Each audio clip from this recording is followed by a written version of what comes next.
Okay, team, one more race we want to get through, and we're starting to get to the last quarter of the show, so we better get on to the Group 1 down at Otaki, Steve. The El Cheapo Cars Wait for Age Classic Group 1. And much like the 2-year-old race we looked at earlier, Jamie Richardson Tiakau holding the key.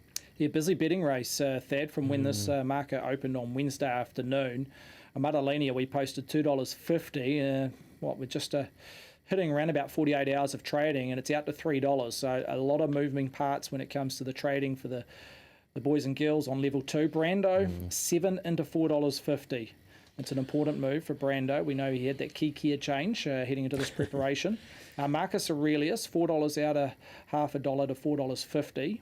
Hussabro, $13 to $8 come from the south. Cinerama, $7.50 out to $8. So they're the 5 horses that sit in the single figure bracket. Mascarpone, 13 out to 16. House of Cartier, 14 out to 18.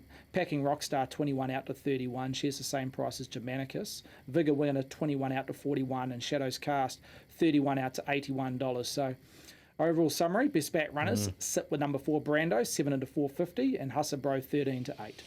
Okay, BP, how do we attack this one? We've got the 3 Jamie Richards runners at the top of that market again. We've got the White Robe winner there in Hasbro. Cinerama blew them off the track there at Hawke's Bay to Hastings last time with a devastating win from the back. And Mascarpone's there, House of Cartier. Probably not as simple as Amaralina, but and she has been easy.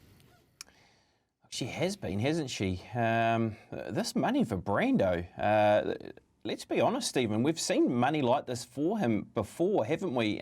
He's been one of those horses where he gets identified. If he is a touch longer than where maybe he should be, or thinking from punters or those that are liking him, they love to chime into Brando. I remember a time, was it the Captain Cook or one of those races where he was opening at sort of $12 or $16, somewhere around that mark, and then of course the race never even went ahead, did it? So he's just one of these horses that gets identified rather quickly if he's a touch overs. Yeah, you're bang on about the Captain Cook. He was well played at Trentham, meeting got abandoned. They dropped back to 1400. Tadapa didn't take their place in the Captain Cook when it was moved to Tadapa. But you're bang on. He has a very strong SP profile, which is a key indication to where he may start. Wait for age. He's been running in open handicap classes, but you look at the overall field. No disrespect to the connections and the horses in this race, but it's not a vintage Otaki Wait for Age. There's no Avantages or potentially Melody Bells who have dominated this race in the last 3 to 4 years. You've got 2 Group 1 winners from memory, BP. Madalena, albeit against her own age and sex last year, and that was her last win. And then also Shadows Cast winning the Thorndon Mile at set weights and penalties back in 2019. So a lot of these horses in the deep end and probably facing a task that they haven't come across before. Just back on Brando, just weighing up. Okay, he's been gelded. We all know that's been well documented in the last month or so. Just going back to his very first up performance this season, back in October at Tadapa, the Open 1200. Look, it was a good win. You weigh it up against his first up assignment at Ellerslie 2 weeks ago. 1 length superior his win at Ellerslie v his win at Tadapa when he was presented first up back in October when he was still a colt. So there's enough to say he's improved, but I'm still not 100% convinced it's done the trick to be winning a Group 1. And saying that, you can only run against the opposition you've been given, and it's not a vintage Group 1. So, Brando, I just look at this whole race as a summary, and the first 4 or 5 in the market, you look at their figures in recent times, there's probably only 1 left between them. So I've got a very even race, and that's what the market is suggesting. Yeah, look, I keep coming back to Amaralina because of her pure class that she has shown. A Group 1 win, yes, against her own age group. And look, even an Australian campaign, that didn't go her way, did it? Like there was a number of factors against her in her spring preparation through Sydney, and then of course, heading to Melbourne. It was just a preparation that is best forgotten with how unlucky she was in a couple of those races. She had her first up run, look, where there was a strong push that she would go very close to winning that race, of course. In the Westbury Classic, first time of asking, over 1,400 metres, which was just a distance, sharp of her best, but she was first up. 1,600 metres looks ideally suited for her. I did like her most recent trial. I like how she sat back and she really did roll into that trial beautifully. She won with a fair bit in hand, and she's a horse who's drawn well in barrier number 4. I keep coming back to her, and she might she might keep drifting, or is this money going to stop now? Is the Brando money going to keep moving, or is it going to dry up? He's 4.5 at the moment. If he keeps moving, well then she starts becoming a good bet around that 320 mark, 350 mark possibly, if the money keeps coming for other runners, including Brando. How do we play Mascarpone here? He's having his third run over 1,600 metres, where he's had two unplaced runs. Sort of look at a horse like Call Sign Mab, for instance, who raced in this race and was placed behind Avantage and those sort of horses. I mean, he is a pure Group 1 horse. He's been placed in two most recent Group 1 sprint races behind Levante, yes, but the most recent of them over 1,400 metres. Is he a chance of peeling this off at $16 over the 1,600 metres with where he will look to land in running? Is he a horse we're sort of forgetting a touch here? What's with 1,400 metres, Steve? Was that what's the... Yeah, 16 has to be the query Mascarpone, but again... 16, sorry, yeah, quite right. It's just got a query about this whole race. I don't want to sit on the fence, but it does make it tricky. A Madalena, just going back on a Madalena, and BP made a good point in the Westbury.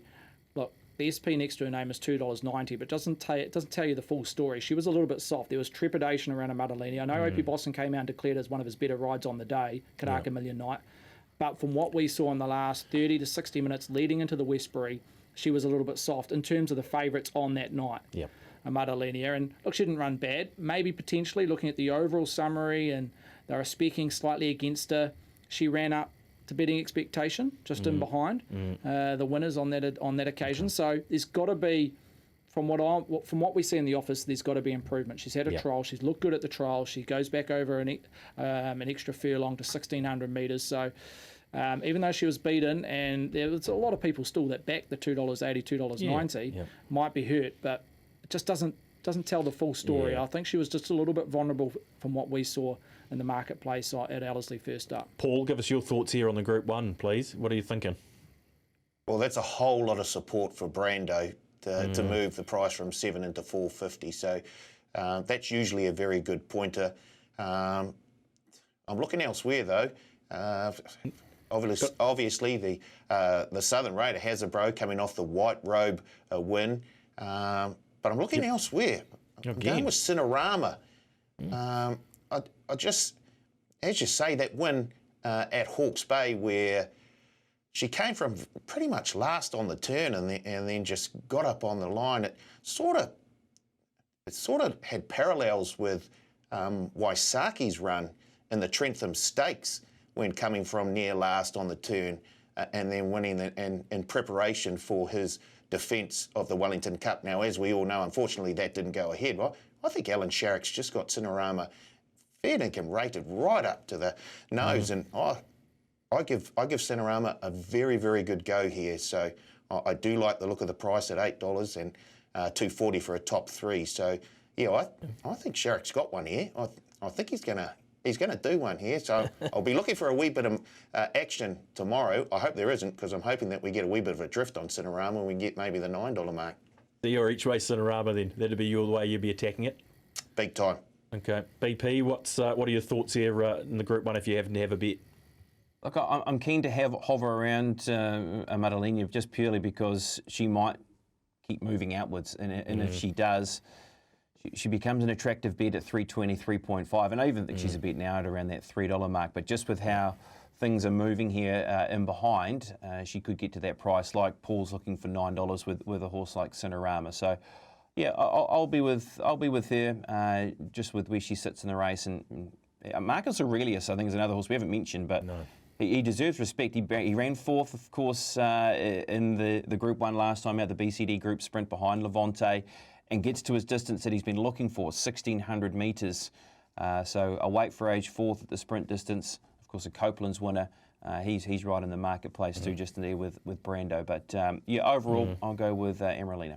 Yeah, I don't blame BP. I think he's right. It's going to get to a point where this market switches back, and I think the Brando money, not going to dry up. Brando's going to be well supported, but I just think she's going to reach a tipping point and then potentially come back. Well, at the moment, she's the third best back runner out of the Te Akau barn. As it stands, dollar for dollar, Marcus Aurelius is the second best back runner behind Brando. Then it becomes a Madalena if you're just directing it to the Te Akau threesome up the top there. So No, you're right. I think there's going to be a stage where they will punt a Matalini on race day. We do see Brando a lot of money during the week. Then come race day at steady eddies.